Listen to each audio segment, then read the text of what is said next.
Bonjour à tous, comme convenu, voici la vidéo que nous vous préparons, Lucie et moi, pour la présentation de cet oracle de la flamme violette. Je vais faire des remerciements pour Lucie et puis pour Isa Arnoux-François qui a bien voulu participer à la création des illustrations. Et merci beaucoup à toutes les deux du fond du cœur. Cet oracle, vous le recevrez ainsi, c'est-à-dire à la petite pochette violette, avec à l'intérieur donc les 47 cartes, plus une carte, je vais vous montrer tout à l'heure en ouvrant le paquet, et au dos, je vous ai mis mes nouvelles cartes de visite, vous verrez aussi tout à l'heure quand je vais ouvrir le paquet. Voilà, donc ça se présente sous ces petites pochettes de format adapté à l'oracle, qu'on ouvre ainsi, voilà.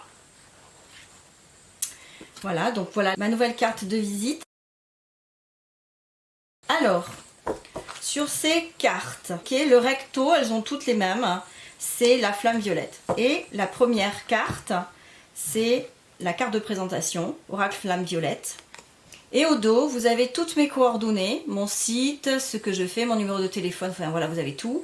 Et également ici un QR code que vous pouvez scanner, qui vous amène directement sur le site, sur mon site internet. On a vérifié avec Lucie, donc tout est ok, ça fonctionne. Voici ces 47 cartes, hein, voilà, qui ont été illustrées par Isa, que je remercie une fois de plus. Voilà, donc elles sont assez explicites. Comment on s'en sert? Cet oracle, c'est un oracle thérapeutique et non pas divinatoire. Alors c'est quoi la différence? Un oracle divinatoire, vous allez avoir des informations sur votre avenir, sur des conseils, voilà, ça va être de la divination. Ça, c'est un oracle thérapeutique dans le sens où vous avez une problématique, un schéma répétitif, une maladie, un souci familial, enfin voilà, des choses qui sont récurrentes ou des choses qui vous polluent un petit peu au quotidien.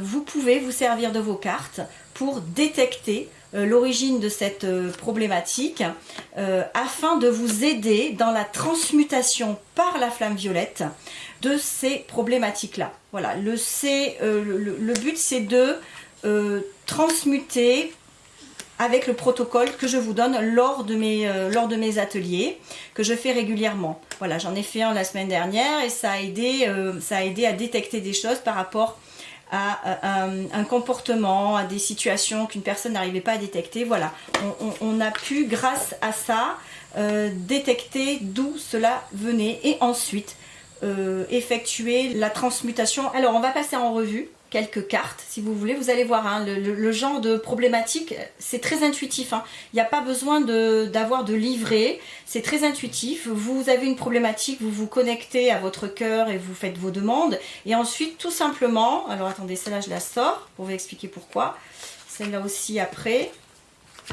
Vous les prenez. Voilà, vous voyez, alors c'est pas par hasard, l'alcoolisme est sorti parce que chez moi il y a des mémoires d'alcoolisme. Donc voilà, ça vous indique l'origine de votre problématique. Vous vous connectez et hop, ça sort. Filiation, non-filiation. Voilà, ça vous donne des indications sur le transgénérationnel, le karmique ou le familial. Et pour vous aider à détecter d'où ça vient, vous avez des cartes mémoire transgénérationnelle et familiale, mémoire karmique ou vie antérieure, ou des mémoires cellulaires hein, qui peuvent s'associer aux deux, bien évidemment. C'est très facile d'utilisation, hein, franchement c'est très facile, c'est très intuitif et c'est surtout à titre thérapeutique, ce sont des indications. Exemple, vous voyez sur ces cartes nous avons un certain type de vœux que j'ai mentionné, le vœu de pauvreté, le vœu d'obéissance, le vœu de chasteté et de célibat, le vœu de loyauté, le vœu de solitude, et le vœu de silence, c'est très clair celle-là. Voilà, en fait ce sont des vœux que l'on subit dans notre vie ici présente, mais qui sont liés à des vœux, à des contrats que nous avons faits dans d'autres vies. Hein, voilà, dans d'autres vies au niveau de notre karma, par exemple. Suite aux différents retours que vous m'avez déjà fait, il y a une carte qui visiblement pose problème, c'est celle-ci. Le syndrome du gisant. Le syndrome du gisant, comment on l'interprète? Le syndrome du gisant, c'est un enfant que l'on fait parce qu'on en a perdu un précédemment. Exemple, fausse couche, ou enfant mort-né, ou enfant mort dans les premières années.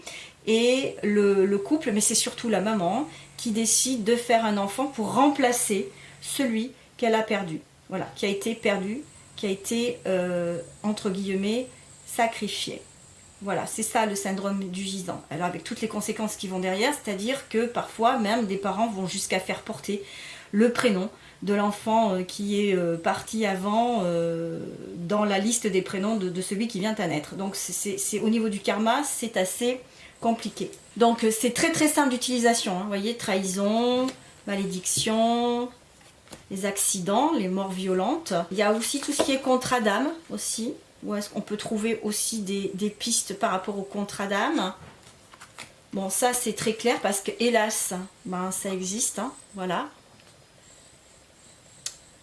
Au niveau de la magie noire. Il y a quelque chose qui marche très très bien aussi. Alors je voulais vous montrer les mémoires d'esclavagisme, hein, vous voyez.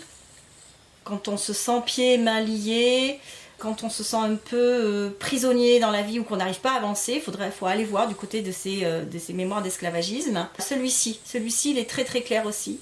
J'ai fait hier justement une consultation et je ne savais pas trop d'où ça pouvait venir. Ben, écoutez, j'ai pris et j'ai cette carte à sauter. Et effectivement, en parlant avec la personne, on est arrivé à la conclusion que son lieu était un petit peu pollué. Voilà. Il y a tout ce qui est les fausses couches, les avortements. Alors ça, c'est pour des flammes jumelles, c'est pour les jumeaux perdus, c'est pour des grossesses gémellaires, c'est pour des fécondations in vitro. Quand, par exemple, il y en a quand il y a un enfant qui se sent comme partagé ou coupé en deux, ben, si on tire cette carte, ça veut dire qu'il y a eu un jumeau ou qu'on porte la mémoire d'un jumeau perdu. Voilà. Le handicap, bon ça c'est des mémoires de handicap dans la famille.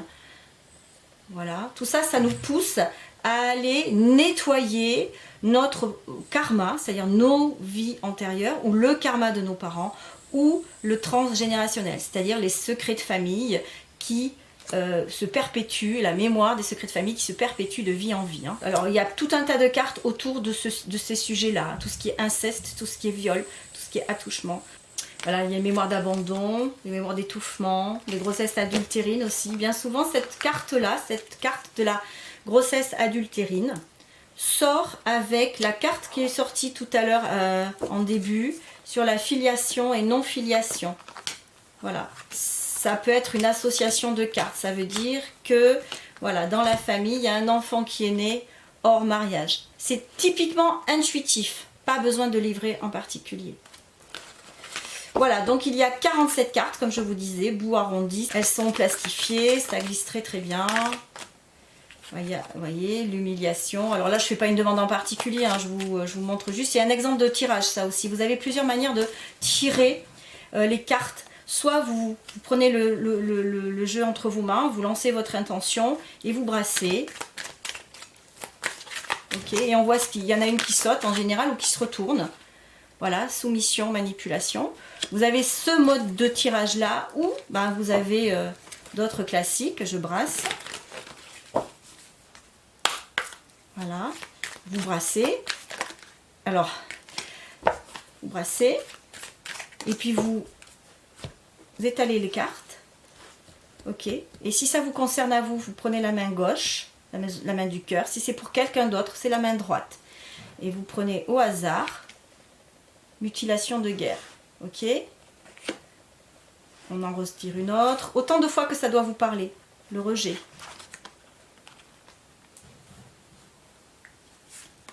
Voilà, soumission, manipulation. Voilà, ce sont des pistes vraiment pour vous guider dans votre parcours personnel et dans la résolution de ce qui vous bloque actuellement. Puisque l'ère du Verseau, elle est là, on y est en plein dedans. On y rentre, hein, voilà. C'est fait pour nettoyer toutes ces mémoires-là, tous les vœux, toutes les choses un petit peu lourdes qui existent depuis des années, voire des millénaires. Bien voilà, c'est terminé. Pour plus d'informations, vous pouvez vous rendre donc sur mon site internet, christelnazoro-énergieholistique.com. Vous aurez tous les détails. Pour passer la commande, c'est impératif, il faut passer par par le site pour que je puisse moi gérer ensuite l'envoi. J'ai été ravie de vous le présenter. Je vous remercie tous de votre confiance et des beaux témoignages que vous me faites en retour. Merci beaucoup, à plus tard.